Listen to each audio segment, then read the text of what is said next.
এখন বাজে হচ্ছে আপনার 9:30টার উপরে। তো 9:30 10টার দিকে তারা হচ্ছে গিয়ে আইসা নিজের কাজ কামে লাগেন আর কি। ঘন জঙ্গলের ভিতর দিয়ে যেতে হয়, দেখতে পারবেন যে দুই সাইডে হচ্ছে গিয়ে ঘন জঙ্গল। স্টিয়ারিং এ বসতেছি, মাথায় লাগবে খুব শব্দ। বাইকে ছবি তুলতে দিছি, যিনি এই গাড়ির ড্রাইভার। তো ভাই বলতেছেন যে এইখানের মধ্যে বসলে ছবিটা ভালো আসবে। লেবু চুরি করা যাবে? আমার ব্যাগ ভর্তি লেবু। ও ভাই কি বলতেছেন, সিরিয়াসলি?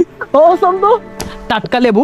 আর এই লেবুগুলো হচ্ছে বাংলাদেশের বিভিন্ন প্রান্তে আসলে সরবরাহ করা হয়। তারা হচ্ছে গিয়ে এই যে আপনার নতুন যেই চায়ের পাতাগুলা আসলে ডগাগুলা ছাড়ে, এই ডগাগুলা তুলেন। লেখের ভিতরে অনেক সুন্দর টাটকা যে আনারসগুলো আছে এগুলো বিক্রি করা হচ্ছে।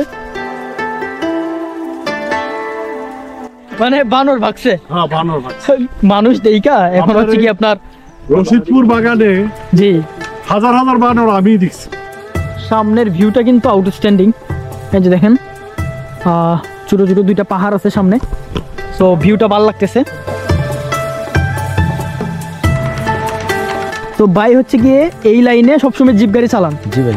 তো যারা হচ্ছে গিয়ে আপনার শ্রীমঙ্গলে আসতে চায়, আপনি আপনার নাম্বারটা একটু বলতে পারেন যাতে হচ্ছে তারা আপনার সাথে যোগাযোগ করতে পারে। জি, তো আপনার নাম্বারটা একটু বলে দেন। যারা আমার নাম্বার 01। টি গার্ডেনের ভিতরে কিন্তু রিসোর্ট দেখতে পাওয়া যায়। তো অনেকের আপনার ডিজায়ার থাকে যে রিসোর্টের মধ্যে থাকবেন, তো তাদের জন্য কিন্তু যে ইকো ফ্রেন্ডলি যে রিসোর্টগুলো আছে সেগুলো কিন্তু আপনারা পেয়ে যাবেন। আমরা এখন যাচ্ছি শ্রীমঙ্গলের গ্র্যান্ড সুলতানের সামনে দিয়ে। তো এটা একটু একটু দাঁড়ান ভাই, একটু দেখবো। তো আমি যদি আপনাদেরকে এখান থেকে একটু ভিউটা দেখানোর চেষ্টা করি। এই হচ্ছে গিয়ে গ্র্যান্ড সুলতানের যেই প্রধান গেটটা আছে, হচ্ছে গিয়ে গেটটা। এবং এই গ্র্যান্ড সুলতান কিন্তু হচ্ছে গিয়ে শ্রীমঙ্গলের মধ্যে সবচাইতে লাক্সারি একটা হচ্ছে গিয়ে আপনার রিসোর্ট, প্লাস হচ্ছে গিয়ে এখানের মধ্যে হোটেলও বলা যায়, অনেকে আইসা থাকতে পারে, প্লাস বিভিন্ন প্রোগ্রাম এখানের মধ্যে হয়। তো এইটা শুধু শ্রীমঙ্গল না, পুরো সিলেটের মধ্যে হচ্ছে গিয়ে বিখ্যাত। ঠিক আছে, তো আমি একটু আপনাদেরকে দেখানোর চেষ্টা করব। তো আমরা ভিতরে যাচ্ছি না, আর ভিতরে যাওয়ার আমাদের অনুমতিও নাই। তো এখানে যারা হচ্ছে গিয়ে বিভিন্ন প্রোগ্রাম করতে আসে অথবা হচ্ছে গিয়ে রিসোর্টে আপনার বুক দিয়ে আসে তাদের জন্য। তো আমাদের আজকের গন্তব্য হচ্ছে অন্যদিকে, আমরা যাচ্ছি হচ্ছে গিয়ে টি গার্ডেনগুলো দেখতে। জি কিছু বলবেন? কোথা থেকে আসছেন আপনি? ঢাকা থেকে আসি, ট্যুরে আসি। ট্যুরে আসছেন আপনারা? আচ্ছা, তো এইখানে হচ্ছে গিয়ে অনেকে কিন্তু বাংলাদেশের বিভিন্ন প্রান্ত থেকে আসে।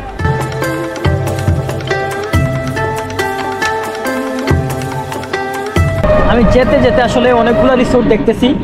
তো যাদের আসলে ইচ্ছা থাকে যে রিসোর্টে থাকবেন, তারা কিন্তু খুব সহজে চায়ের বাগানের ভিতরে ইকো ফ্রেন্ডলি যে রিসোর্টগুলো আছে সেগুলো কিন্তু পেয়ে যাবেন।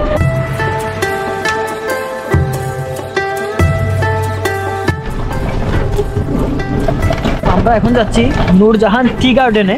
ঘন জঙ্গলের ভিতর দিয়ে যেতে হয়, দেখতে পারবেন যে দুই সাইডেই হচ্ছে গিয়ে ঘন জঙ্গল।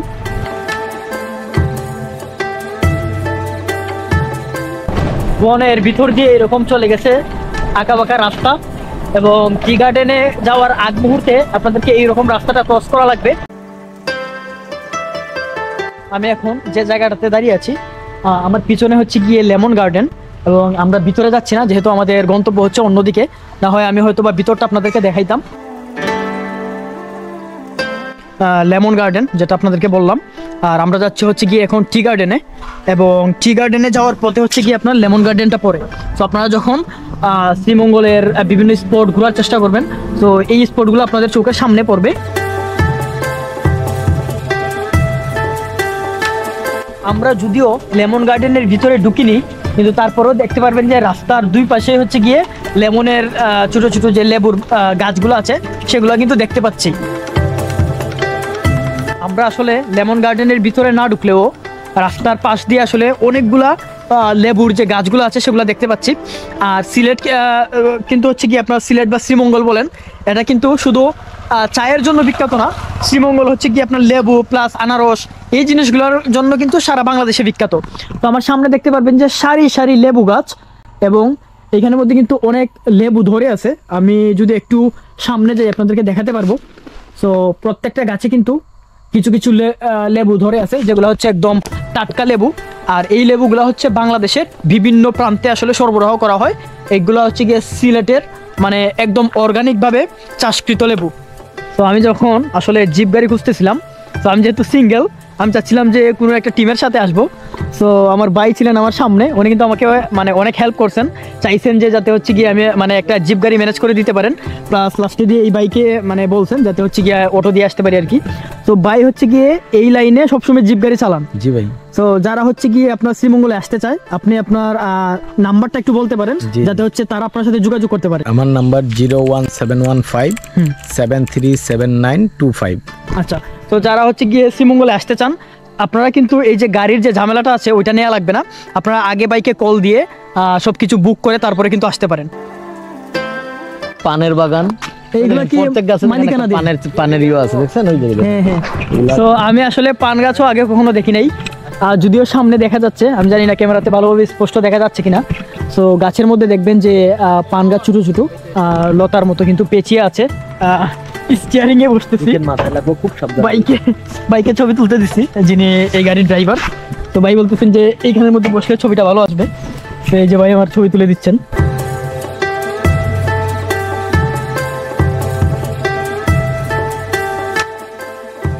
তো আমি চাচ্ছিলাম যে আর কি ভিতরে যাব, কিন্তু লেবু চুরি করা যাবে? আমার ব্যাগ ভর্তি লেবু। ও ভাই কি বলতেছেন, সিরিয়াসলি? সামনে নাকি লেবু গাছ আছে, ভাইরা হচ্ছে গিয়ে অনেক লেবু নিয়ে আসছেন, এই যে ব্যাগ ভর্তি করে লেবু নিয়ে আসছেন।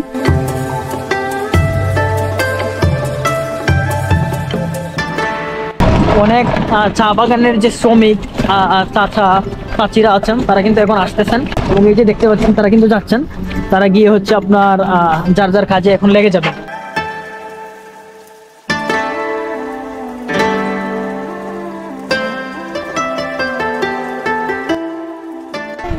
আমার পিছনে দেখবেন যে অনেক কিন্তু আছেন যারা হচ্ছে গিয়ে চায়ের শ্রমিক, তারা এখন হচ্ছে গিয়ে আপনার বাগানের যে কাজ কাম আছে প্রত্যেক দিনের, এটা শুরু করে দিবেন। তারা হচ্ছে গিয়ে এই যে আপনার নতুন যেই চায়ের পাতাগুলা আসলে ডগাগুলা ছাড়ে, এই ডগাগুলা তুলে তারপরে হচ্ছে গিয়ে আপনার ফ্যাক্টরিতে জমা দেন, এবং ওইখান থেকে পরবর্তীতে আসলে এগুলা চায়ের পাতাতে রূপান্তরিত করা হয়। তো আপনারা দেখতে পারবেন যে তারা কিন্তু এখন রেডি হচ্ছেন, আর আমরা জাস্ট এই পথ দিয়ে হেঁটে হেঁটে মানে অটো দিয়ে যাচ্ছিলাম আর কি। তারপরে ড্রাইভার ভাইকে বললাম যে আচ্ছা একটু দাঁড়ান, একটু দেখি যে তারা আসলে কিভাবে এই কাজগুলো করেন। এখন বাজে হচ্ছে আপনার 9:30-র উপরে, তো 9:30 10টার দিকে তারা হচ্ছে গিয়ে আইসা নিজের কাজ কামে লাগেন আর কি।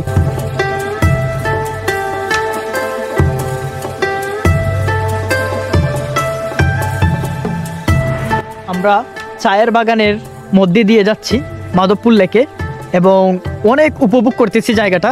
আমি আসলে পাহাড়ও ঘুরছি, সমুদ্রের পাড়েও গেছি, কিন্তু এইখানের যে চায়ের বাগানের যে ফিল, এই ফিলটা আসলে অন্য কোনো জায়গায় পাওয়া যায় না। টুরিস্ট যারা আসে তাদেরকে নিয়ে ঘুরেন, তাদেরকে হচ্ছে গিয়ে বিভিন্ন স্পটগুলো ঘুরে ঘুরে দেখান। তো আপনার কাছে কি মনে হয়, নিজের কাছে মানে কেমন লাগে ব্যাপারটা? খুব ভালো লাগে, খুব ভালো লাগে। আপনি হচ্ছে যে ওদেরকে নিয়ে ঘুরতে মনে করেন যে আপনার খুবই একটা আনন্দ লাগে, ভালো লাগে। এখন আছি হচ্ছে গিয়ে মাধবপুর লেকে, এবং এইখানে দেখবেন যে অনেকগুলো জিপ কিন্তু দাঁড়ায় আছে। সো অনেক যে ট্যুরিস্টরা আসেন তারা কিন্তু মাধবপুর লেকে ঘুরে যান, এবং কয়েকটা হটস্পট জায়গার মধ্যে মাধবপুর লেক হচ্ছে গিয়ে একটা।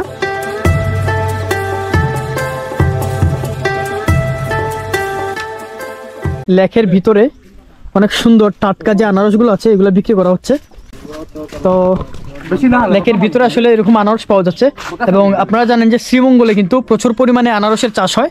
আনারস, লেবু, চা যেমন সারা বাংলাদেশে বিখ্যাত শ্রীমঙ্গলের, তেমনি কিন্তু আনারস এবং লেবুও সারা বাংলাদেশে বিখ্যাত, এবং এইখানের আনারস বা লেবু বাংলাদেশের বিভিন্ন প্রান্তে কিন্তু আপনারা সরবরাহ করা হয়। এবং দেখতে পারবেন যে কি সুন্দর আনারসগুলো এখানের মধ্যে রাখা হয়েছে। হ্যাঁ, কে বিক্রি করতেছে ভাইয়া? আপনি? তো ওইগুলা মানে বিক্রি করতেছেন কেমন, মানে কেটে বিক্রি করেন নাকি হচ্ছে হালি হিসাবে? কেটে আবার হালিও কেটে বিক্রি করেন না, মানে 100 টাকা, এদিকে 80 টাকা পিস। পিস কেটে বিক্রি করেন 100 টাকা 80 টাকা। তো এখন হচ্ছে কি আপনার শীতের সময়, না হয় আমি একটা টেস্ট করে দেখতাম আর কি। মূলত এটাই হচ্ছে গিয়ে লেকটা। এই যে আমার সামনে যে ভিউটা দেখতে পাচ্ছেন, এই হচ্ছে গিয়ে মাধবপুর লেক। আর মাধবপুর লেকের মানে আসলে মেইন স্পটটা হয়েছে এই জাস্ট লেকটা দেখার জন্য, এবং সাইডে ব্যবস্থা করা আছে যাতে পর্যটকরা এসে বসতে পারে। শ্রীমঙ্গল উপজেলার আসলে 43% অঞ্চলে হচ্ছে গিয়ে চা বাগান, যার কারণে আপনি যে জায়গায় যান চা বাগান কিন্তু দেখতে পাওয়া যায়। সো আমরা এখন আছি মাধবপুর লেকে, এবং আমি ভাবছিলাম যে লেকের মধ্যে হয়তোবা চা বাগান দেখতে পাবো না, হয়তোবা পুরোটাই লেক, কিন্তু দেখেন যে আমরা এখানেও কিন্তু চা বাগান দেখতে পাচ্ছি। আমার সামনেই চা বাগান, মানে বানর ভাগছে হ্যাঁ বানর ভাগছে। মানুষ দেইকা এখন হচ্ছে কি আপনার রশিদপুর বাগানে জি হাজার হাজার বানর আমি দেখছি। জি জি এখন এগুলা নাই না না না, ওখানে ওই গেছে কি না, ওখানে এখানে আসলে এইগুলা। গ্যাস ফিল্টার হইয়া বাড়ি ঘর হইয়া হ্যাঁ হ্যাঁ মানে এরা ভাগছে। এরা ভাগছে মানুষ দেইকা। বসবাসের জায়গা ছোট হয়ে গেছে তো, জি ওদের বংশবৃদ্ধি হয় নাই। আর বন্য প্রাণী যেগুলো আছে এগুলো কিন্তু মানে মানুষের সংস্পর্শে থাকতে পছন্দ করে না আর কি। না তারপরে খাওয়ার একটা ব্যাপার আছে তো, বুঝছেন? হ্যাঁ, লেকের স্পেশালিটি হচ্ছে গিয়ে আপনার অনেক লম্বা লেকটা। জাস্ট আমরা যেখানে শুরু করছিলাম হাঁটা, তো এখান থেকে কিন্তু অনেক দূর পর্যন্ত লেকটা গেছে। আর সাইডে হচ্ছে গিয়ে আপনার ছোটো ছোটো পাহাড়গুলো আছে টিলার মতো, সো এখানে চাইলে উঠা যায়, উঠে আপনার ছবি টবি তোলা যায়। সামনের ভিউটা কিন্তু আউটস্ট্যান্ডিং, এই যে দেখেন ছোটো ছোটো দুইটা পাহাড় আছে সামনে, সো ভিউটা ভালো লাগতেছে। এবং আমি জানি না যে আসলে এই আমরা যে রাস্তা দিয়ে হাঁটতেছি এটা কোথায় গিয়ে শেষ হবে। আমরা জাস্ট হাঁটতেছি আর শেষ মাথাটা দেখা যাচ্ছে না যে লেকটা আসলে কোন জায়গায় গিয়ে শেষ হবে। আমরা টিলার উপরে যাচ্ছি এবং উপর থেকে আসলে বিলটা ভালোভাবে দেখা যাবে। আরও পর্যটকরা আছে সামনে এবং এই সাইডে অনেকে আছে, আর এখান থেকে আসলে ভিউটা দেখা যাবে, বিলের ভিউটা। তো সামনে হচ্ছে গিয়ে চা বাগান, চা বাগানের পরে হচ্ছে গিয়ে আপনার বিলটা। তো আঙ্কেলরা সামনে ছবি তুলতেছেন, এখান থেকে আসলে ভিউটা ভালো আসতেছে। যদি উপরে না উঠতাম তাহলে হয়তো বা ভিউটা মিস করতাম আর কি। বৃষ্টি হইলে পরে এই যে এই জিনিস এটাই পাতা।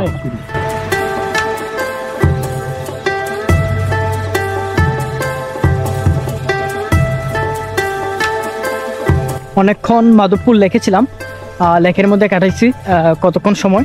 তো এখন আমরা চলে যাব অন্য একটা স্পটের দিকে।